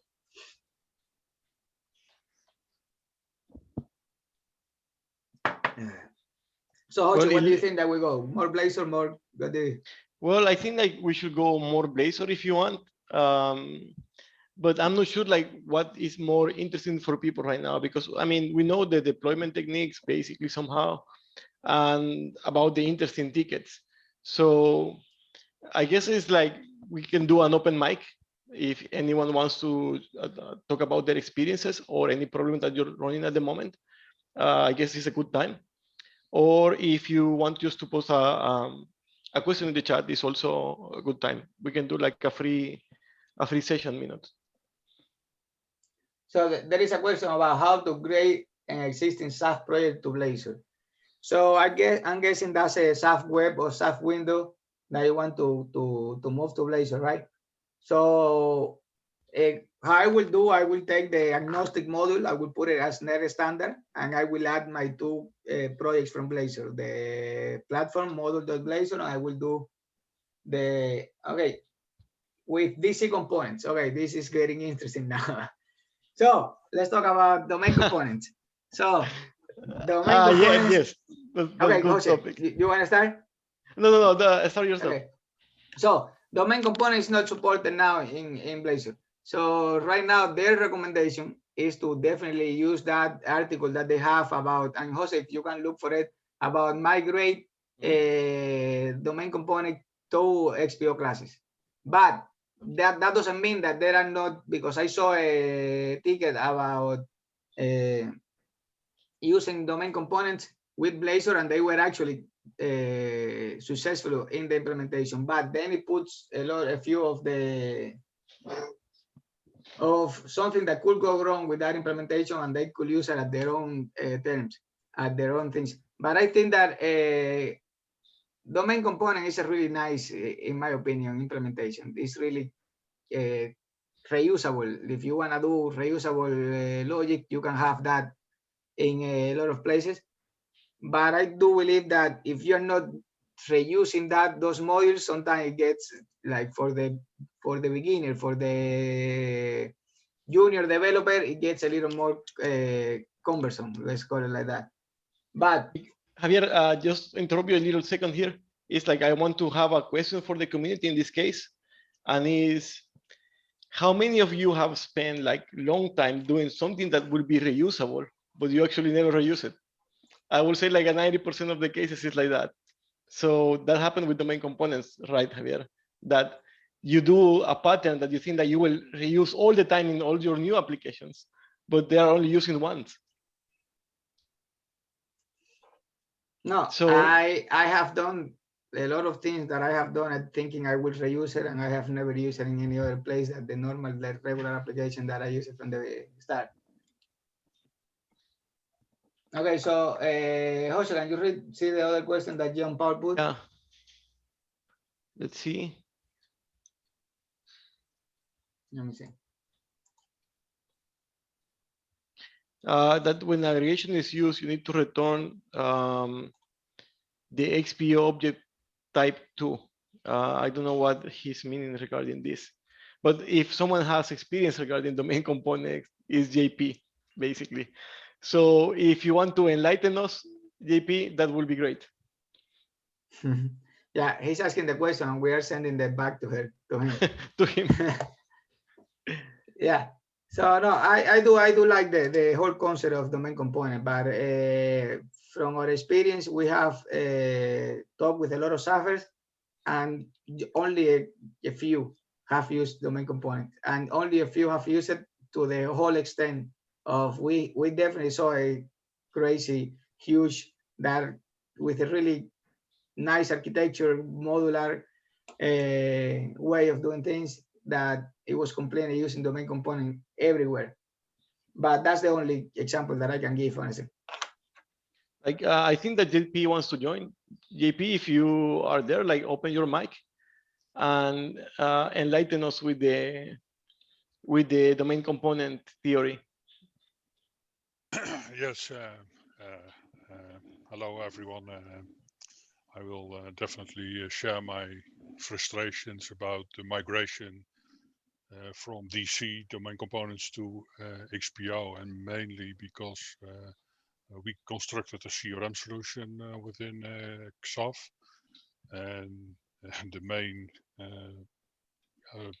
the central piece of a CRM solution is the accounts and contacts definitions, and those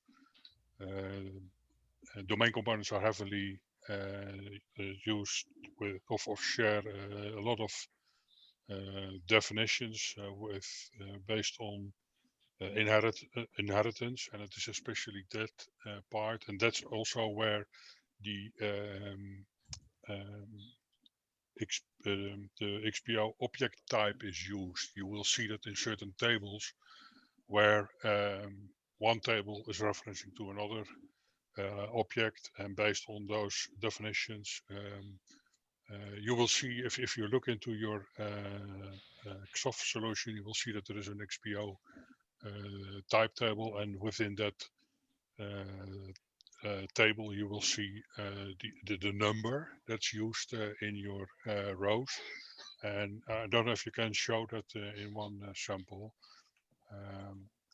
And that number needs to be, you will see in this table that those are DC generated classes.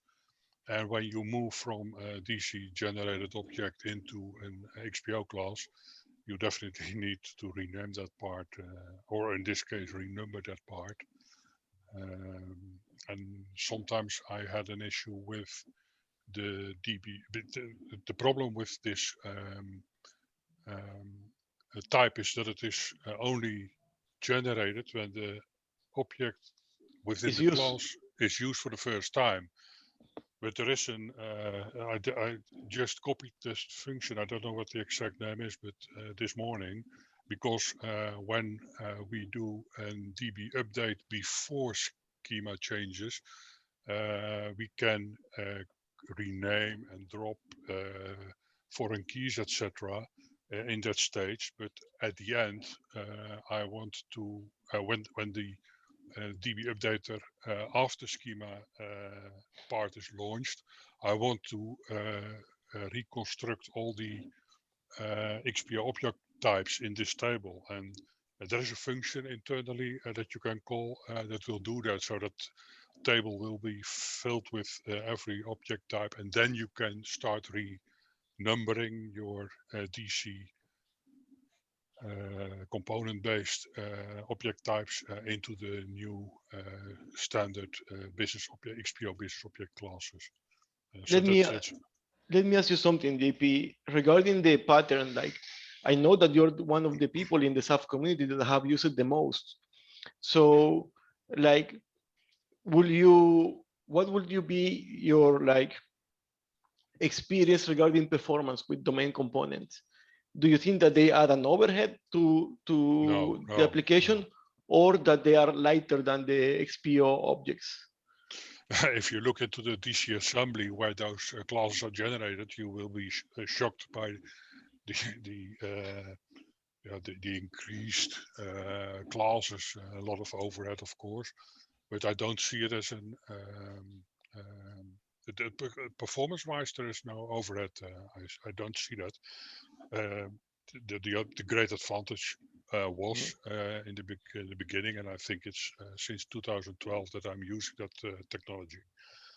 It's especially the lightness of coding based on the fact that you have you don't do anything like set property value, etc., because it's only defining your property with a get and a set, and that's it. And it's all behind the scenes that it is generated in classes. And I like that approach definitely, because it's and I don't know why they dropped that technology, but or not the drop, but it's no longer supported within Blazor. So I have to move my current definitions to business objects. But yeah, But I think that is because of the. I mean, the pattern is really nice. I actually love it. Yes, And for a moment of a period of time, like 2 years, all my internal projects, like personal projects, were domain components. And when you have a few classes, it's really nice because it feels really light on the studio also, because the amount of code is less basically. But yes. we have seen like that pattern and from people who have taken to the stream. So it's the opposite size. Like you have like 700 interfaces and 700 domain logic files or classes. So we have seen that like if you take it to the stream, you will end up with more files, and it will be the opposite, right? Like the studio will become like really slow. But for like small application, they are like really nice pattern actually.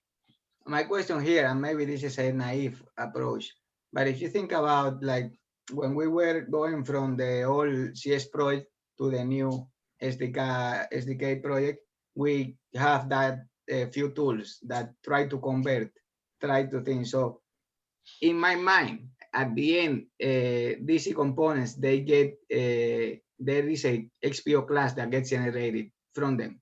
So why can I not, and again, I think that we could create some type of source generator that automate like 80% of going from DC component to XPO classes, and then just review the latest corner cases that we cannot have, because at the end it's going from the interface to the XPO class. And also one approach that I was thinking, Javier, is to generate the reverse engineering of the database, but I don't know how it will look like on the classes. Yeah, but I guess you have to, but no, I will have. No, you get an issue also with inheritance, because when an aggregation in own tables, etc., that can make a huge difference. So then you definitely need to restructure your database. I have seen certain parts that we already covered in migrating from DC to XPO, where we need to drop foreign keys and really reconstruct the database itself. But we will overcome this problem. But it's a huge job. I guess it's like worth if you have a product that you're maintaining and you want to give it continuity. Yes, that's our CRM solution. We have a huge market here in Holland with our solution. And we definitely want to migrate to, for instance, Blazor. So that's the reason why we need to migrate to business objects. And what we are doing now at the moment is we start at the endpoints. So when you have an account has, for instance, tasks, and those tasks are the end part of the sequence. So we start with the task first, bring them to start to migrate them to XP objects, and then go drill down to the center of the objects like accounts and contacts, because that's heavily used through the application, of course. So we do that from the outside inside to the inside. Yeah, no, I think like also like the thing is that if you have a really flat domain components type of a project, the migration I think is kind of easy. But the thing is that once you're into that pattern, you start composing everything. Everything is a composition of something else, like with the shared parts. So I guess that's what is tricky to figure it out in the end. That when you're using sharing parts, you definitely need to know how it's modeled into the database, of course. And when you do the same in XPO, what will sorry, not XPO, but in XPO business objects, how will that be designed? And certain moments we need to reconstruct especially foreign keys and relationships between objects within the database, and especially also what I've wrote in the chat is the XPO object type that's used several times, and it's also used in business XPO business object. So, but it gets a new number. To give you an idea, I started with testing, migrating, or not migrating, but reusing the data within Blazor based on DC components by moving the data into a view. So what we did is we constructed views based on the query on the data that's coming out of the tables, and mapped those tables into a view, and then expose them within Blazor. And that works very nice. So that gives us within minutes a data view of the same data sets based on DC components. But at certain moments you will get an issue based on the fact that the view itself is, of course, a class with the normal class name as you have within your XAF application, but the DC components are generated. So that those objects come with names that are completely different, and that's the trick to map that in a proper way so this data can be viewed.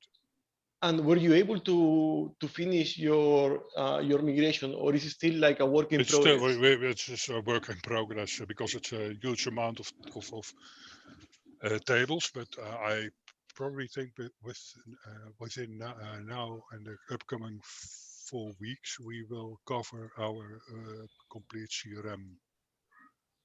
So then it will be finally finished. Nice. I remember, Jean-Paul, like a couple years back, we did to have we have to do a Xamarin application from XAF, and in that moment was everything on XAF was 4.6, so we have all the assemblies that they didn't run for Xamarin, and we have a couples like XPO was able to run in Xamarin, so we did migrated our whole ORM, and it was a huge one, to take away everything that it was not from XPO and to put it in conditional. This compiled for 462, this compiled for Net Standard, so we can use the same ORM, one for XAF, one for Xamarin. So I feel you when you say we are migrating the whole ORM that we did from 2012 to now. We are completely doing a complete change. So it was a crazy amount of work, but it was worth it. I don't know if I'm the only one sticking with a lot of DC components. I don't know if there are other. We know someone else that has a huge application with DC component, but besides you two, I have only seen a really smart one. I have not seen any other XAFer with that big application using DC component. Okay. Actually, JP, I think that the biggest application that I have ever seen is in domain components also.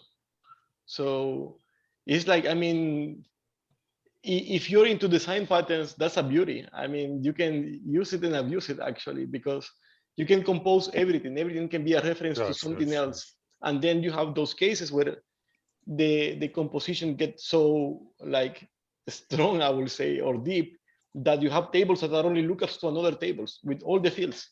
So the thing is that you always need to figure out how that design can affect the database, right? But you always have to see it in two ways. I guess the same goes for XAF. It doesn't matter what the structure you want to do in code. You always need to make sure that what is happening on the database level is what you want it to happen. Because it's really easy that you have this idea that you make like a super normalized ORM, like everything really, really small, a lot of inheritance. But then when you see the queries that is being generated, you don't like that, but you like your ORM class. So you always need to move forward in both, like checking the classes that are useful for you, yes, definitely, and checking that the the query is useful for yeah, you. what I mean, is the final result, and yes. especially what's going on in the database itself. Yes, I tell it from the experience, because in my first domain component application, I actually abused of the domain component patterns. Everything was composed, and then when I publish it in like remote server, the performance was bad. But it's because I abuse of the pattern, because it's so easy, just inherit, that if you are into the code or just loving the code that you're making, then you never check the database. It's like, oh, it will just work. It will work. Yes, It's yes, no. that's a pitfall, of course. What you see on the screen is fine, and that's what you working on. But how does it finally end in a database? Is it still usable in the database also? And I know the problem. So Yeah, in general, I think it's the abuse of the lazy loading pattern, that is so easy to load something else, right? Yeah, it's especially used from the standard view that's opened. That is the list view, and on the right top corner you can search through everything. So if you have a one-on-one relation to another table, all those columns are coming in. So yeah, everything is loaded. So if you have a complex model, that can be huge. Actually, that's what we've been doing lately in our internal projects. Everything looks like a flat table or a flat class, because we want to avoid like extra loading. And also that was the purpose of exposing the project that I show, the API project, that even though we are generating flat objects, we didn't want to load the relationships. Yeah, we didn't analyze the constraints. So because we wanted, like, when you're getting a customer, you actually were in just the customer table.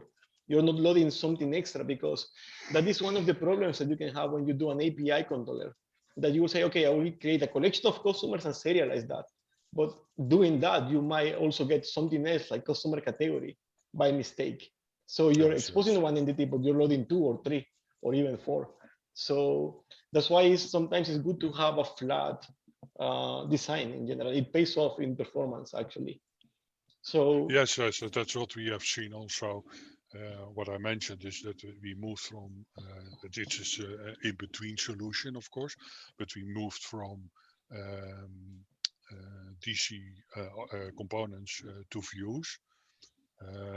And I even managed to make this view updatable. So that means that I can have a simple object transformed into a view, and we're allowed to modify that through the view.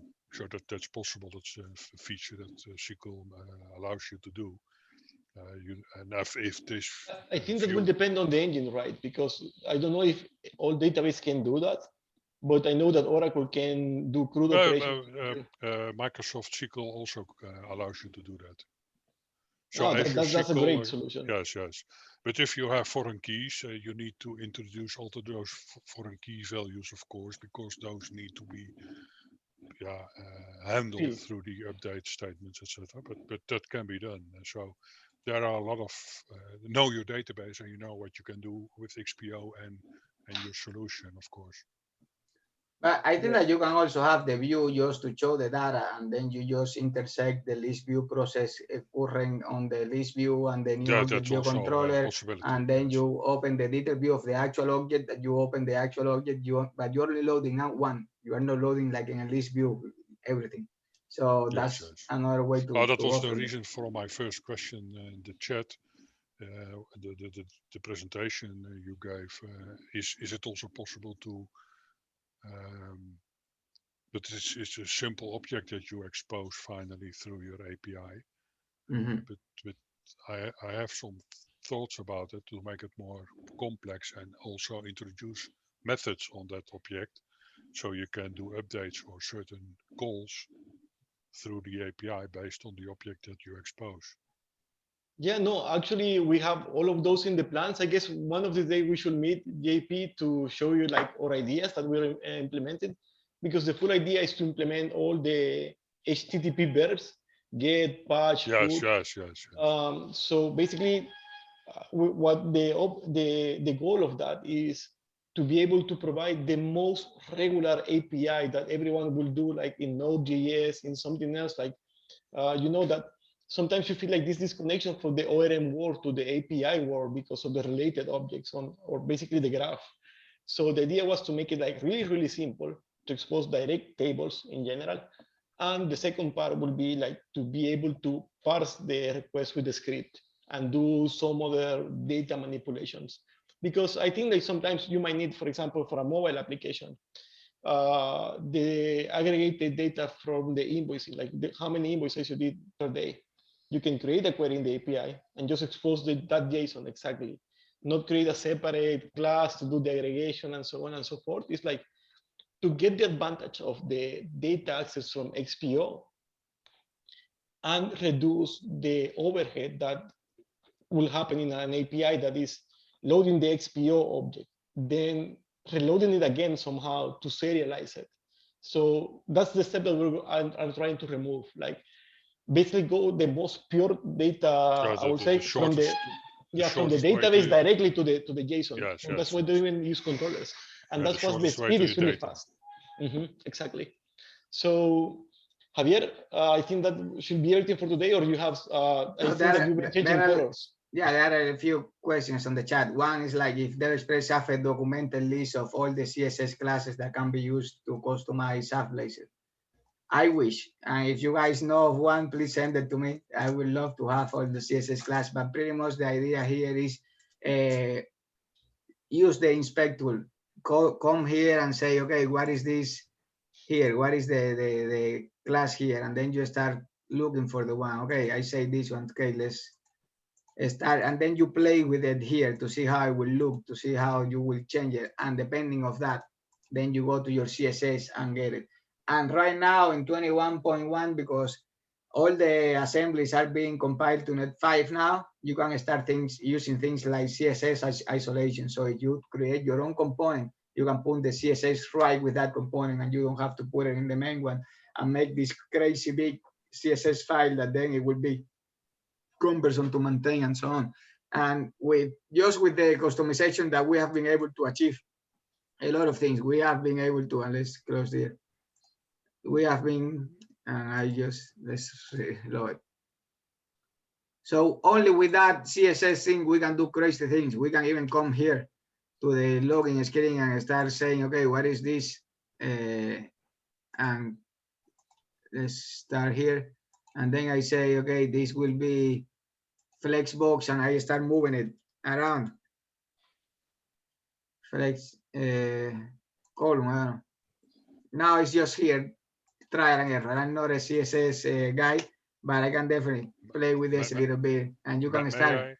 Yeah, please. Add something to this. What I have seen, you've seen my project at the XAF Blazor playground. I played with the standard browser color picker, for instance. But one of the great disadvantages of those components is that they do not support the UI team that XAF Blazor deploys. And when you look into the component list of the Blazor components of DevExpress itself, they all provide the same mechanism based on skinning and coloring, and so the team builder picks it up and uses it. So that's something to take care of. So don't introduce any new component yourself, because you need to copy paste everything into the styling, etc. And I don't know if you want to do that yourself. But of course you can do it, but I prefer to fall back onto the Blazor components of DevExpress itself, if possible. I do the same thing. And actually, I always try to look first for a DevExpress component, because they already have the look and feel integrated with the theme that you're putting in Blazor. So let's say that you create a new, like as we have seen for the scheduler, for dashboard, and so everything else. If you put an iframe that you are injecting one of the components, and you use one from Syfusion, if you use one from, even if they are really good, they never take the theme of your app. Yes, If you use one from DevExpress, they do. So if you, Yes, as soon as you change, they are changing with you. So that's great. And also we like DevExpress, so they has a really good support. So so that was one question. And the other question was like, I have already a SAF Wing, a SAF Web. How do I move to Blazor? Again, I will take the agnostic module, make it a net standard. I will add my two projects, module.blazor and Blazor server. I will share that ORM, and of course, everything that is platform specific, I definitely need to implement that again and see if it's already available or not. But most of the things they are. So if you see right now, just from the top of my head, we have dashboard. We can do a scheduler. We can do pivot grid in the example that we showed in the beginning. There is clone. There is audit trail. There is a implementation that I think the expand have about hang fire. There is like appearance rule. There is validation. We have access to the camera. We have a lot of things to, and I have seen some really nice applications in Blazor right now. I wish I could be able to show it here, but I think that that's a promising land that we're getting here, and we're gonna be able to do really nice things. I actually have someone on my team that today I sent him to do a application with Blazor and XPO by himself, and he sent a message back. It's like, I forget how SAF does everything for us. I'm doing all the CRUD's operation by hand. I'm doing all the components. I'm doing a master detail, and I'm getting. I'm gonna finish this tomorrow at a good time. We could have done that in SAF like in 10 minutes. So we sometimes forget all of that thing because we are used to it and we have been working on it for a long time. But every time that we have to, for some other project or something, come back in Windows Form to drag control, on web forms to do anything, and Blazor to do everything from scratch, then we come back and say, okay, I appreciate the tool that I have in my hands right now. I don't know if there is any other question. Those are the two that I wanted to answer about the going from one existing SAF project to Blazor and to the CSS classes. I think there is one more. Oh no, it was a thank you note. One thing, and just to just close that I forgot, when we are deploying two applications like Windows and web, and we have module info as our database compatibility mode, we need to remember that every time that we do a deploy or something, that module info version increase, and just doing a fixing one, we can somehow interfere with the other one. So in those cases, most of the time it's better to put it as information schema. That way we make sure that the schema is the same and we're good to go. The issue about that is that the information schema does a lot of more queries than module info. Module info goes to the module info table and it's good to go. Information schema goes to to hold the schema of the tables, columns, to make sure that you have the same structure. So that's something that we forgot to mention when we were talking about the deploy. And that's it on my side. Any other question? Anybody else who want to do any comment? We'll definitely love if any of you would like to present at some point. We love to have you guys be more involved, asking more questions. And if not, as always, thank you for being here. More probably, we're going to be talking almost all meetup, more Blazor and more Blazor and more Blazor, but we will miss a little bit here and there. I think that performance is a really nice topic. I think that, again, as always, performance, UI, in Blazor will be our three all the time topics that are going to be coming back. So thank you for coming, Jose. Thanks, Javier. And let's take a picture. Like, I have pictures of all the meetups. So if everyone wants to turn on their camera and smile for a while, then we have another picture for the group.